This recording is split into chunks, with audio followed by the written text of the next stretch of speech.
کہ जेल बरो तहरीक जो है उसको हम बंद करके अब इलेक्शन कैंपेन में जा रहे हैं। अगर 30 अप्रैल भी है तो आपके सामने सिर्फ 2 महीने से भी कम दिन का अरसा है अब इलेक्शन का, तो हमें पूरी तवज्जो करनी पड़ेगी इलेक्शन। लेकिन दूसरी तरफ बड़े अफसोस की बात है कि जिस तरीके से हमारे वो लीडरशिप जिन्होंने खुद से गिरफ्तारी दी, ये इलेक्शन की डेट ना मिलने की वजह से उनके साथ जो सलूक रवा रखा जा रहा है वो दहशत गर्दों वाला रखा जा रहा है। इस टाइम जेलों के अंदर उन्हें 6x8 के सेल्स के अंदर रखा जा रहा है, कईयों को खाना और अद्वियात नहीं दी जा रही, उनको किसी किस्म की फैमिलीज़ के साथ ज़्यादातर लोगों को मिलने नहीं दिया जा रहा। सलूक ये रियासत से हो रहा है जैसे वो कोई दहशत गर्द हो। ये पॉलिटिकल लोग हैं, ये अपनी मर्जी से एक प्रोटेस्ट के सिलसिले में जेल में गए हैं। हम बिल्कुल जेलें काट रहे हैं, मर्जी से काट रहे हैं, लेकिन वहाँ पर जेल मैनुअल के एतबार से कुछ रूल्स हैं, राइट्स हैं कैदियों के, वो आपको देने पड़ने हैं, आसान नहीं करना आपने। तो ये जो कुछ किया जा रहा है ये खिलाफ कानून है और हम अप्रिशिएट करते हैं मुल्तान बेंच ने आज एक जजमेंट दी है और इस ऑर्डर को गैर कानूनी बनाते हुए फौरी तौर पर जो डिटेनी साहिवाल से हैं उनको रिलीज़ करने का ऑर्डर किया है।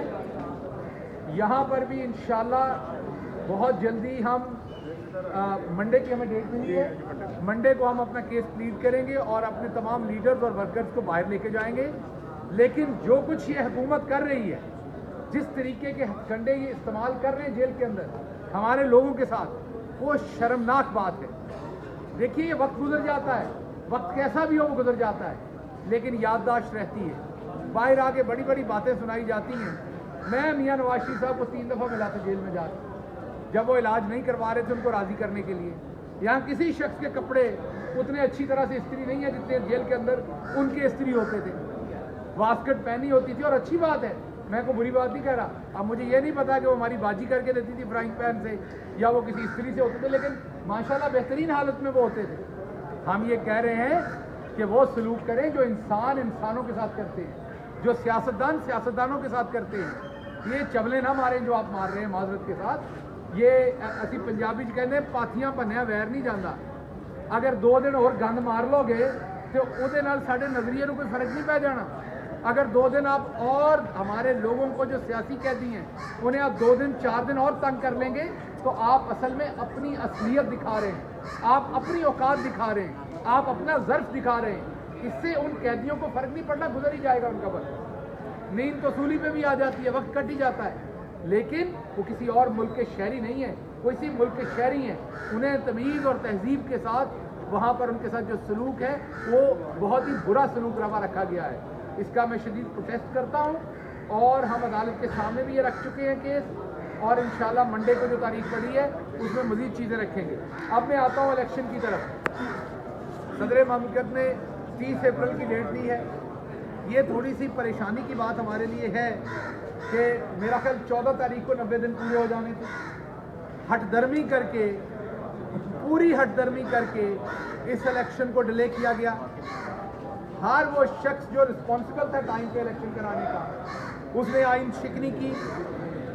बाकायदा सुप्रीम कोर्ट के फैसले में अब ये आ गया है कि गवर्नर KPK ने आइन से रूगर्दानी की है। उन्होंने आइन शिकनी का लफ्ज़ तो वहाँ नहीं है, लेकिन उन्होंने आइन की जो उनकी जिम्मेदारियाँ थी वो पूरी नहीं की। तो मैं सदर पाकिस्तान से एक तो अपील करता हूँ कि वो जो डमी गवर्नर बैठे उनको फिल फॉर वहाँ से हटाया जाए, उनके खिलाफ कानूनी कार्रवाई की जाए, उनके खिलाफ जो आइन की उन्होंने अपनी जिम्मेदारियां पूरी नहीं की उसके ऊपर फ़ौरन कार्रवाई की जाए। क्योंकि मेरे ख्याल में इस डिसीजन के बाद मेरी राय है कि वो गवर्नर की अहलियत अब नहीं रखते, क्योंकि असल में उनके ओहदे का तकाजा ये है कि उन्होंने आइन की हिफाजत करनी है और वो खुद इन्वॉल्व पाए गए हैं मुल्क की आला तरीन अदालत के फैसले में कि उन्होंने आइन की रूगर्दानी की है, जो उनकी जिम्मेदारी थी वो पूरी नहीं की। यहाँ पर जो गवर्नर साहब बैठे हैं उनको होश के नाखन लेने चाहिए और आइंदा जो चीज़ें हैं वो आइन के मुताबिक करनी चाहिए। इलेक्शन कमीशन को ये उन्होंने बहुत बड़ा जुर्म किया है जो 90 दिन के बाहर उन्होंने सिचुएशन ऐसी बना दी है। लेकिन अब क्योंकि आला तरीन अदालत का फैसला है, हालात ऐसे हैं, उसमें सदर पाकिस्तान ने 30 अप्रैल की डेट दे दी है। हम उम्मीद करते हैं कि जिस तरीके से PSL करवाई गई है, जिस तरीके से मरदमशुमारी की जा रही है, جس طریقے سے پنجاب سپیڈ جو ہے وہ اب وہاں جا کے بارہ کے اندر پل گروا رہی ہے پنجاب سپیڈ کے چکر میں، شوبازی کے چکر میں، وہاں ان کو کوئی مسئلہ نہیں ہے. جس طریقے سے اس ملک کے اندر باقی تمام کام کیے جا رہے ہیں، اتنا پیسہ ہے ان کے پاس کہ 25 ارب مردم شماری کے لیے دے رہے ہیں، اتنا پیسہ کہ اسلام آباد کی ساری بلڈنگز کو اس ٹائم یہ سولر انرجی پہ کر رہے ہیں. وہاں کے لیے پیسہ ہے، الیکشن کے لیے پیسہ نہیں ہوتا. تو ہم امید کرتے ہیں کہ یہ جو الیکشن کے بگوڑے ہیں یہ اب الیکشن سے بھاگنے کے لیے کوئی اور ہیلا بہانہ استعمال نہیں کریں گے، اور الیکشن کمیشن ان کا ساتھ نہیں دے گا اس ہیلے بہانے میں. وہ بھلے سیکیورٹی کی بات ہو، وہ بھلے پیسوں کی بات ہو، بھلے فنڈز کی بات ہو، بھلے اور ریسورسز کی بات ہو. کیونکہ پوری دنیا میں ٹرکی میں دیکھیں کتنی عظیم قوم ہے، وہ ہمارا بردرلی ملک ہے، وہاں پر زلزلہ آیا، شاید اس سے بڑی قیامت کسی ملک میں آئی ہو، لیکن الیکشن اپنے وقت پہ کروا رہے ہیں. الیکشن ایک آئین کا بنیادی کام ہے. جس طرح آپ سانس لیتے ہیں، پانی پیتے ہیں، جیسے آپ کی آزادی مقدس ہے، اسی طریقے سے آئین کا الیکشن ٹائم پر ہونا اور آپ کی اپنی رائے استعمال کرنا اور اپنے نمائندے چننا، یہ ڈیموکریسی میں اتنا ہی امپورٹنٹ ہے. ہم امید کرتے ہیں کہ اب اس میں کوئی ہیلا بہانہ استعمال نہیں کیا جائے گا. آخری بات، آج بابر اعوان صاحب نے واضح کر دیا کہ خان صاحب کی زندگی کو کس طرح سے خطرات ہے اور ان کی زندگی سے کس طرح سے کھیلنے کی کوشش کی جاتی ہے. CCTV کیمرے بند کیے جاتے ہیں. ان کے اوپر جس نے حملہ کیا وہ تو آن لائن پیشی بھگت سکتا ہے، لیکن خان صاحب آن لائن پیشی نہیں بھگت سکتے. دوسری طرف کہتے ہیں ڈیلے ہو رہا ہے کام، بھائی آپ آن لائن پیشی رکھیں. آپ انہیں کیوں رش کے اندر لے کے جانا چاہتے ہیں؟ کیوں CCTV کیمرے بند کرتے ہیں؟ بابر اعوان کے مطابق کیوں وہاں سے آپ سیکیورٹی ہٹاتے ہیں؟ تو اگر آپ کا یہ مشن ہے تو یہ قوم یہ مشن جان چکی ہے کہ آپ ہر صورت جمہوریت میں خلا لانا چاہتے ہیں. تو آپ یہ کام نہ کیجیے، پاکستان کے آئین پہ چلیے، پاکستان کی عوام کی جو ڈیزائر ہے اس کو سمجھیے اور چیزوں کو قانون اور آئین اور انسانیت کے مطابق کیجیے. ہم امید کرتے ہیں کہ ان کی سیکیورٹی پہ جو ماضی میں غفلت کی گئی ہے وہ آئندہ نہیں کی جائے گی، اور جنہوں نے ماضی میں غفلت کی ہے ان کے خلاف ایکشن لیا جائے.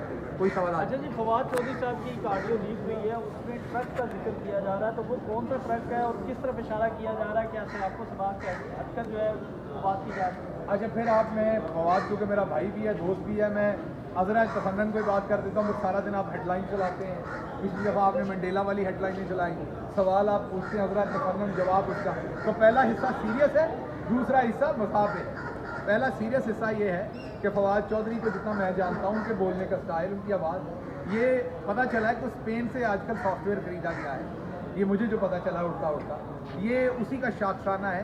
کسی کی آواز میں آوازیں بنا کے اب آڈیو لیک کی جائیں گی اور بھی آئیں گے. تو یہ تو ہو گیا سیریس اس کا جواب کہ یہ ان کی آڈیو نہیں ہے اور وہ اس کی تردید بھی کر چکے. اب آگے حضرت تفنن کا علاقہ، وہ آپ اس کی ہیڈ لائن بنا لیں اگر آپ نے بنانی ہو، لیکن وہ یہ لکھیے گا کہ میرا مذاق وہ یہ ہے کہ فواد چودھری صاحب بھی جٹ ہیں، ان کے بھائی فیصل چودھری صاحب بھی جٹ ہیں، اور اس میں بات کی جا رہی ہے، آپ نے جیسے پوچھا خود کہ ایک ٹرک لوڈڈ کی بات کی جا رہی ہے. تو اگر دو جٹوں کو پتا ہو کہ لوڈڈ ٹرک کہاں کھڑا ہے تو دنیا کی ہر چیز چھوڑ کے اسے ان لوڈ کریں گے اور پارٹی کریں گے. تو اس لیے اگر انہاں دونوں جٹاں نوں پتا ہوندا تو پھر گل کتے اور پہنچی ہونی سی. سو وہ ٹرک بھی خود ساختہ ہی ہے، خود سے بنائی ہوئی آڈیو میں تمام حقائق خود ساختہ ہیں. تو سوائے اس کا مذاق اڑانے کے اور اس کا کوئی جواب نہیں. بہت شکریہ.